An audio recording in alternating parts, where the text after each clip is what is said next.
بسم اللہ الرحمن الرحیم۔ السلام علیکم۔ آپ دیکھ رہے ہیں ڈی ڈی پی اینالیٹیکا۔ جب سے بھارت میں مودی حکومت آئی ہے تو وہاں پہ ایک ایسا ایسا ماحول ہے جہاں اقلیتوں کے لیے زندگی بڑی مشکل ہے۔ مسلمان خاص طور پہ وہاں پہ ظلم و ستم کا نشانہ ہے، لیکن سب سے بڑھ کے یہ پرابلم، یہ مسئلہ کشمیر میں ہے، جہاں پہ ہیومن رائٹس کی بے پناہ وائلیشنز، خواتین کے حقوق اور بزرگوں کے حقوق، اس کے ساتھ عام آدمی، اس کے مسائل، ایکسٹرا جوڈیشل کلنگز اور بلڈوزرز کے ذریعے لوگوں کے مکانات گرانا، یہ ایک معمول کا عمل بن چکا ہے۔ ہیومن رائٹس کی وائلیشن جتنی سرکاری سرپرستی میں جتنی زیادہ کشمیر میں ہوئی ہیں، جو کہ بھارت کے غیر قانونی قبضے میں ہے، وہ اور کسی جگہ پہ نہیں ہوئی۔ لیکن مودی نتائج کی پرواہ کیے بغیر وہ یک طرفہ بہت سارے ایکشنز لیتا رہا، جس کے نتائج لازماً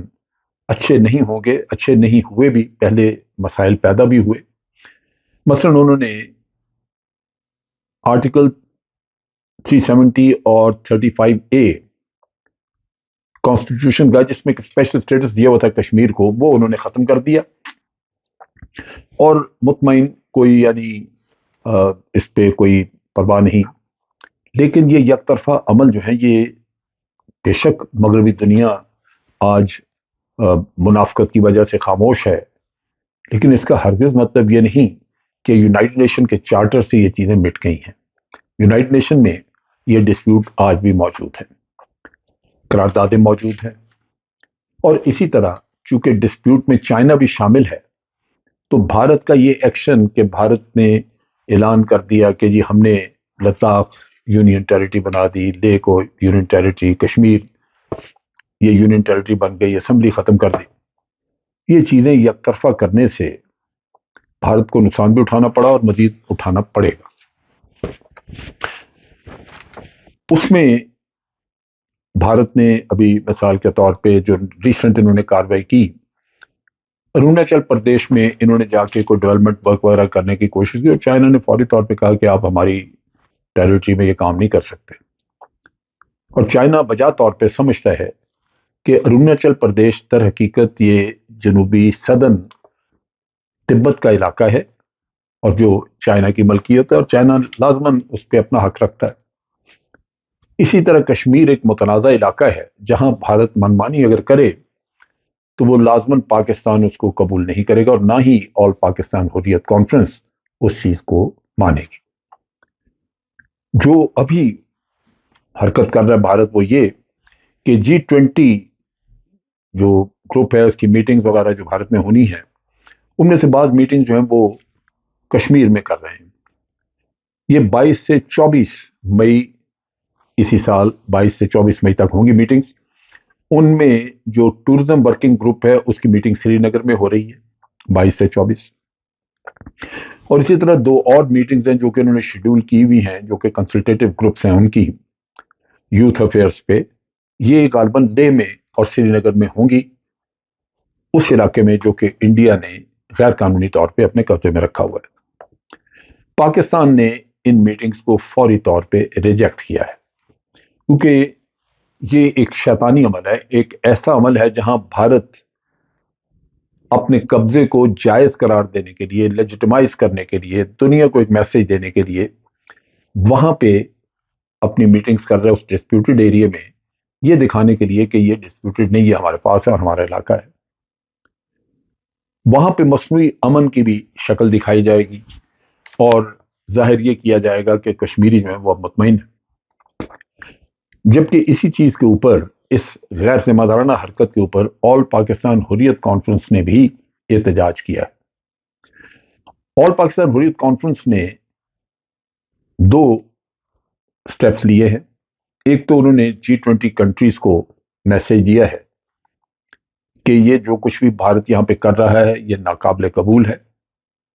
اور آپ لوگ آ کے وہاں پہ اگر ان میٹنگز کو اٹینڈ کرتے ہیں تو آپ کو ذہن میں رکھنا چاہیے کہ یہ ڈسپیوٹڈ ایریا ہے اور اس کی یونائٹڈ نیشن کی قراردادیں موجود ہیں جس کے مطابق اس کو حل کرنا ہے، اور بھارت یہ حل نہیں کر رہا۔ یہ اس لیے بھی ضروری ہے کہ بھارت جو کہ خواہش رکھتا ہے کہ وہ یونائٹڈ نیشن میں سیکورٹی کونسل کی پرماننٹ سیٹ لے، وہ ان حالات میں جہاں وہ خود یونائٹڈ نیشنز کی قراردادوں کو پس پش ڈالے، قراردادوں پہ عمل نہ کرے اور منمانی کرتا نظر آئے، تو پھر اس ادارے میں اس کو پرماننٹ سیٹ لینے کا کوئی حق نہیں۔ اور یہی وہ چیز ہے جو آل پاکستان حریت کانفرنس G20 کنٹریز کے سامنے لے کے آ رہی ہے۔ دوسری چیز یہ ہے کہ جو ہیومن رائٹس وائلیشن، جیسے میں نے شروع میں کہا کہ بلڈوزرز استعمال ہو رہے ہیں لوگوں کے مکان بلڈوز کرنے میں، ایکسٹرا جوڈیشل سکلنگ ہے، لوگوں کو پتہ نہیں ہے کہ ان کے بچے مار کے دفن کہاں کیے گئے ہیں، قبروں کا پتہ نہیں، اور اس کے ساتھ ساتھ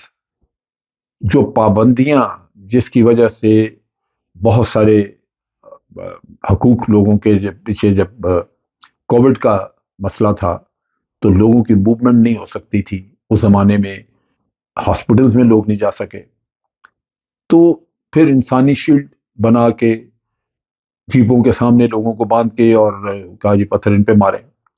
تو بہت ساری ایسی ہیومن رائٹ وائلیشنز ہیں جن کے اوپر آلریڈی ہیومن رائٹ آرگنائزیشن جو ہیں یونائٹڈ نیشن کی، ان کی ڈاکومنٹس موجود ہیں۔ انہوں نے ویریفیکیشن کے لیے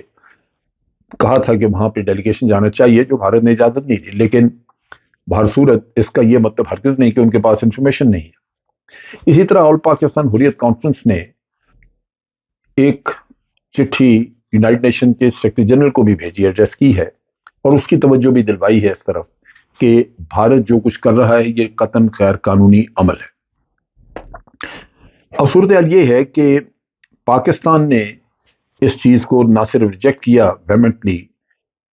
بلکہ پاکستان نے بھی G20 کنٹریز جو ہیں ان کی توجہ ادھر دلوائی ہے۔ میں یہ چاہوں گا کہ پاکستان کی حکومت اپنے ڈیلیگیشنز بھیجے G20 کنٹریز میں، تاکہ ان کو کشمیر کی صورتحال سے پوری طرح آگاہی دے، اور اس کے ساتھ ساتھ جو ہیومن رائٹ وائلیشنز ہیں وہاں پہ ان کی طرف ان کی توجہ دلوائے۔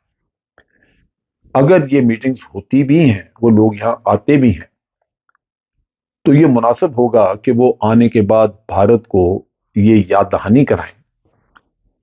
کہ یہ علاقہ آپ کا نہیں ہے، یونائٹڈ نیشنز کی قراردادیں موجود ہیں جن پہ آپ عمل نہیں کر رہے، اور ہیومن رائٹس وائلیشنز کی